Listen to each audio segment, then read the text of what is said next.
Graça e paz. Sou o pastor Fernando Fernandes, da Primeira Igreja Batista em Penápolis, aqui no interior de São Paulo. E é com muita gratidão a Deus e alegria que chego até você através desse vídeo, pelo nosso canal Rod to Bloom 808 e também pela página da igreja no Facebook, na minha página pessoal e outros irmãos e amigos também pelo WhatsApp. É uma bênção de Deus chegar até você. Alguém me fez uma pergunta, na verdade, um dos meus cunhados, Vanderlei, me fez uma pergunta e eu me pus a estudar o texto bíblico para respondê-lo. E daí nasceu no meu coração, creio que pela direção de Deus, essa mensagem, não é? E a pergunta é: como Jesus teria respondido à pergunta que os discípulos fizeram no barco quando estavam ali atravessando o mar, o lago, e que veio a tempestade? E aí Jesus estava dormindo no barco, a cabecinha no travesseiro, sossegado. E aí eles acordaram Jesus e clamaram. Mas é um ponto de interrogação, por isso é uma pergunta. Mestre, não te importas que pereçamos? Algumas versões mais recentes dizem: Mestre, não te importa que morramos? Porque essa palavra perecer, colocada no texto original, em grego, ela tem este sentido de destruição, da morte, de pôr fim à vida, à existência. É muito interessante. Uma tempestade acontecendo, discípulos ali com um medo danado, e a narrativa de Marcos, capítulo 4, Evangelho de Marcos, capítulo 4, os versos 35 a 41, mostra que Jesus estava dormindo. Inclusive, Marcos acrescenta uma informação dizendo que ele tinha a cabeça sobre um travesseiro. Ele estava na popa do barco, né, lá atrás, e ele deitado com a cabeça no travesseiro, dormindo. A região ali, atravessando aquelas águas, né, o lago da Galileia, o mar da Galileia, né, é comum que tenham fortes rajadas de vento, né? Ele tem, de um determinado momento, num lado dele, ele tem algumas espécies de falésias, né, que chegam até 600 metros de altitude. E aí, então, quando o vento vem, de repente o vento parece que bate naqueles paredões, né, e faz a volta, né, literalmente faz a curva, e ele volta para o meio do lago ali, para o Mar da Galileia, e volta impetuoso, impiedoso. E é interessante que no comentário bíblico Brodman, o comentarista, né, ele falando sobre esse texto, ele diz: todo mundo com medo, o barco sendo chocalhado pelo vento, o risco de adernar, de tombar ou de até vir a pique, de afundar. E onde estava Jesus? Jesus estava lá atrás, na popa, dormindo, enquanto tudo aquilo acontecia. Mateus e Lucas amenizam um pouco o grito dos discípulos e não dá a ideia que está aqui em Marcos, capítulo 4, porque a maneira como a frase foi construída em Marcos, capítulo 4, nesses versos 35 a 41, e principalmente nesse verso 38, ela tem uma ênfase de repreensão. É como se ele estivesse chegando: ô Jesus, espera aí, nós estamos aqui a ponto de morrer e você está aí dormindo? Você não se dá conta disso? Você não está vendo o que está acontecendo? Não apenas uma pergunta, não é? E essa narrativa de Marcos, ela dá ênfase a isso, no sentido de alguma maneira, tentar mostrar que os discípulos estavam não apenas com medo, como Jesus coloca para eles aqui, no verso 40, mas eles estavam aterrorizados. E eles estavam inquietados, eles estavam se queixando da situação, não apenas, mas também, principalmente, do fato de Jesus estar dormindo, descansando, tranquilinho, com a cabeça no travesseiro, no momento em que eles estavam a ponto de naufragar. Na verdade, queridos, esse é um grito de terror, de medo, de irritação. Talvez até um grito de ira, pode ser. Porque eles são humanos como eu e você, e nós podemos enfrentar também esse momento diante de Deus, sendo muito honesto, sem espiritualizar a realidade da vida cristã. Quem aqui um dia nunca se viu tentado a um pensamento querendo sentir raiva de Deus, porque as coisas aconteceram ruins ou não aconteceram como esperávamos boas? Esses dias atrás, dando aula, um dos meus alunos, falando sobre essa questão, a gente estava traçando alguns paralelos, né, no contexto da filosofia da educação para a realidade da educação cristã e a instrução sermonal, né, as pregações na igreja, e falava sobre o que é bom, o que é ruim no campo, no contexto, tanto da filosofia quanto da educação. E um dos alunos disse: aquilo que não é ruim é bom. Eu disse: será? E aí ficou todo mundo parado, a aula online, né? Todo mundo com câmera ligada. E eu disse: deixa eu te fazer uma pergunta. Sua mãe é salva? Ele disse: parece, pelos frutos que a gente vê, né? Graças a Deus. E eu disse: sua mãe ir para o céu é bom? Morar com Deus, com Jesus, na glória celestial é bom? Ele disse: é maravilhoso. Eu digo: mas o que tem que acontecer para sua mãe ir morar no céu, na glória celestial com Jesus? Aí ele respondeu só assim: aí não é bom. Falei: porque para sua mãe ir para o céu, ela tem que morrer aqui na terra. E a morte, para mim e para você, traz um sentimento negativo. Ela tem esse peso de maldição depois da queda em Gênesis 3. E essa era a situação que eles viviam, sentindo ali a iminência da morte. E isso gerou para eles esta inquietação, esse medo e talvez até essa ira. E o texto coloca a argumentação deles em relação a Jesus, quando fala dele dormindo, né?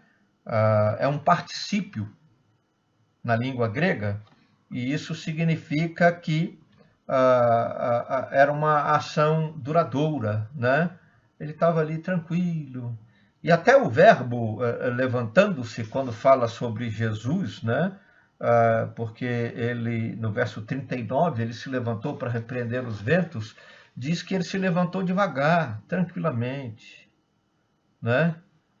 Jesus estava tão tranquilo, essa é a ideia, dormindo, que eles tiveram até uma certa dificuldade de acordar a Jesus, e quando Jesus acordou, ele ainda levantou assim meio sonado, né? Diante daquela situação. E a partir daí eu tiro lições para a minha vida e quero compartilhar com você. Olhando agora Marcos capítulo 4, os versos 35 a 41, as lições bíblicas que nós temos que aprender. Primeiro, querido, as tempestades são inerentes à vida e à condição humana. Verso 37. Levantou-se um forte vendaval e as ondas se lançaram sobre o barco de forma que este ia se enchendo de água. Se o barco estava enchendo de água, num determinado momento, com o peso das pessoas, ele poderia adernar ou sossobrar, afundar. As tempestades são inerentes à vida e à condição humana. Sofremos, padecemos, lutamos porque somos humanos. Enfrentamos conflitos, tempestades, desafios porque somos humanos. E abrimos mão, renunciamos de uma vivência de íntima e plena comunhão com Deus no paraíso, porque optamos, escolhemos pelo pecado, dando ouvidos a Satanás. E a partir daí todos nascemos numa condição humana, debaixo de maldição, na maldição do pecado. E por isso enfrentamos lutas, tempestades, conflitos, desafios, sofrimentos. Padecemos. Às vezes padecemos horrores, como essa praga da pandemia da Covid-19, destruindo e matando mais de milhares de pessoas, quase 2.000 pessoas. Daqui a pouco chegamos a isso, por dia. Já foi um escândalo, e eu comentei isso num vídeo anterior, quando morria uma pessoa por minuto, e agora nós já estamos quase que chegando a mais de uma pessoa e ultrapassando, e não demora muito, se nada for feito, chegaremos a 2 mortes por minuto, cada dia. Além disso, outra lição que eu aprendo, a possibilidade e a iminência da morte é uma realidade da vida humana. Eu diria que essa possibilidade da morte, a iminência da morte, é uma realidade inexorável, ou seja, não tem como você impedir isso, não tem como você mudar isso. Ah, mas teve pessoas que foram ressuscitadas no Antigo Testamento, no Novo Testamento, o próprio Jesus, mas todos esses ressurretos no Antigo, no Novo Testamento por Jesus e pelo apóstolo Paulo, apóstolo Pedro, morreram depois, porque a vida humana é finita. Ela é, de alguma forma, condicionada pela finitude. Não tem acordo. Eles estavam com medo terrível. Está lá, verso 38. Mestre, não te importa que morramos? Você não está preocupado com a morte? Inclusive, incluíram Jesus. Morramos envolve que eles e Jesus também morreria. Porque essa percepção de que Jesus era perfeitamente homem, plenamente Deus, talvez não estivesse plenamente ou totalmente definida na mente e no coração deles. Assim como para muitos de nós, ainda hoje, no século XXI, não está plenamente resolvido isso. Então não tem para onde você fugir. São lições bíblicas. Somos seres humanos e por isso temos problemas, padecemos, sofremos. Somos seres humanos e, com certeza, mais cedo ou mais tarde, para uns ou para outros, um dia todos vamos morrer. Só quem foi arrebatado e não morreu. Porque, de resto, todo ser humano morre. Até Jesus, ser humano, morreu e foi sepultado e ressuscitou dos mortos. A terceira lição que podemos aprender é que todas as tempestades e todo o assombro da morte não se sobrepõem à soberania e ao poder de Deus. Não.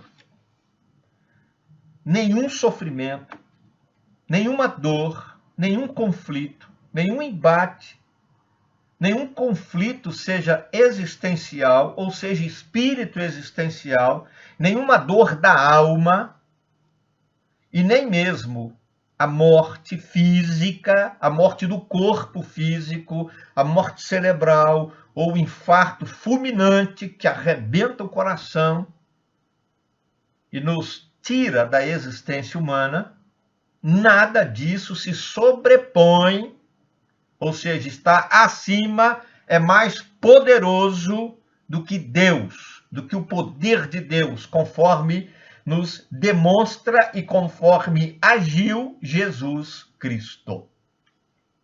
Mesmo ainda meio que sonolento, mareado, né, usando a linguagem típica, né, de Marinha, né, Jesus levantou e o verso 39 vai dizer que ele repreendeu o vento e disse ao mar: aquiete-se, acalme-se. O vento se aquietou e fez-se completa bonança. É um paradoxo interessante. Jesus dormindo, no verso 38, e todo mundo com medo de morrer, inclusive que o próprio Jesus morresse. No verso 39, Jesus acorda e diz para o vento, né, e ao mar: aquiete-se, acalme-se. Ele repreendeu o vento, chamou a atenção do vento, e ele disse para o mar: aquiete-se, acalme-se. Demonstrando total poder e controle sobre a natureza, sobre tudo que há na natureza, porque o mundo e tudo o que nele existe pertence ao Senhor Deus e está debaixo da soberania e do poder de Deus. Então, é comum que tenhamos medo? Sim. Não vou espiritualizar a coisa. Não vou fantasiar a realidade. Eu também sinto meus temores. Eu também tenho meus medos. Ora, sou um ser humano. Tenho emoções. Deus me deu, aleluia. Glória a Deus por isso. Mas eu preciso aprender na narrativa bíblica. E eu destaco em Marcos capítulo 4, os versos 35 a 41. Esse verso 39. Nenhum problema, nenhuma enfermidade, nenhum vírus, nenhuma pandemia, nenhum conflito existencial, nenhuma dor da alma, nenhum trauma emocional, nenhuma tentação do diabo, nenhuma opressão de Satanás, nada disso, nenhuma perseguição de outro ser humano que seja, nenhum conflito familiar, nenhuma traição de pessoa amada, nada se sobrepõe à soberania e ao poder de Deus. Se eu mesmo que, expressando o meu desespero, digo: Deus, eu estou morrendo. Se mesmo cheio de medo, porque a palavra medo, quando Jesus diz para ele, né? Por que vocês estão com tanto medo? O verbo phobos, da onde vem fobia, que é algo que paralisa, que é algo que deixa a pessoa meio que, né, paralisado, com medo de viver, de existir. Mesmo quando isso acontece, o poder e a soberania de Deus está acima de tudo. Talvez a última lição para fechar esse estudo seja o grito de socorro no final do verso 38 que os discípulos deram, talvez saculejando Jesus para que ele acordasse, dizendo: Deus, se importa comigo, porque eu sinto que estou morrendo. Jesus, se importa comigo, porque senão eu morro. Abra o seu coração com coragem, sem temores, sem fobias, e diga para Deus, diga para Jesus: se importa comigo, senão eu morro. Querido Deus e Pai, é no nome santo e poderoso de Jesus Cristo que eu peço que o Senhor nos dê essa coragem, essa disposição de abrir o coração e pedir que o Senhor olhe para nós, se importe conosco, dedique do teu amor, a tua graça, a tua compaixão para com cada um de nós, a fim de que possamos, Deus, pela manifestação do teu poder, da tua soberania, experimentar bonança, calmaria na nossa vida. Ó Deus, em nome de Jesus, eu abençoo a esses que assistem esse vídeo agora, que acompanham comigo essa oração, e peço as tuas bênçãos, o teu cuidado, a tua compaixão na casa deles, na vida deles, na família deles. Eu profetizo, Deus, o teu cuidado derramado sobre eles. E faço assim orando por fé no nome santo e poderoso de Jesus. Amém. Amém.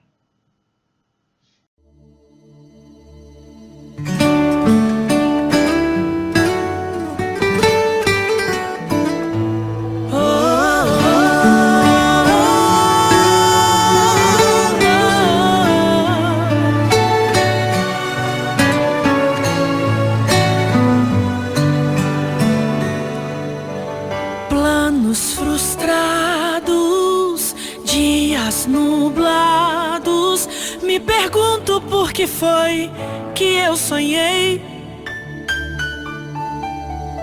Mar agitado, tempo fechado, já não faz sentido as rotas que tracei.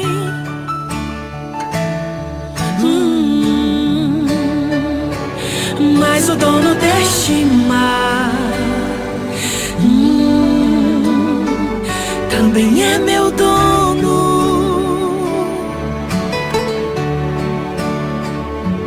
Ele não me abandonou, eu sei, está me ensinando.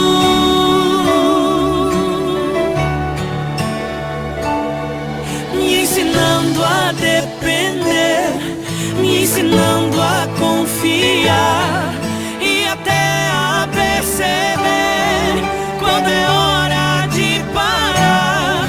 Não parar de avançar, mas parar pra lhe escutar e entender que lá de cima minha rota ele vem e altera o caminho e dá rumo ao barquinho, e assim me guiará ao lugar seguro, a calmaria.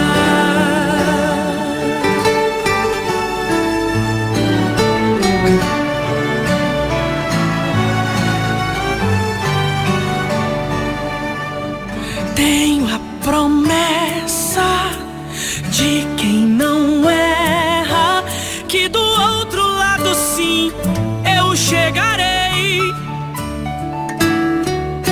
Não estou sozinho, tenho comigo a quem nada lhe resiste, pois errei.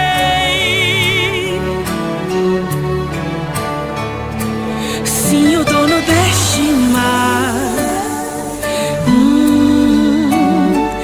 também é teu dono.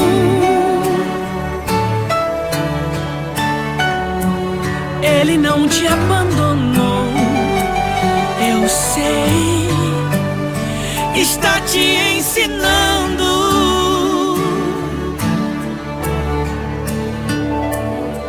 Te ensinando a depender, te ensinando a confiar e até a perceber quando é hora de parar. Não parar de avançar, mas parar pra lhe escutar e entender que lá de cima tua rota ele vem e altera o caminho e dá rumo ao barquinho, e assim te guiará ao lugar seguro, a calmaria.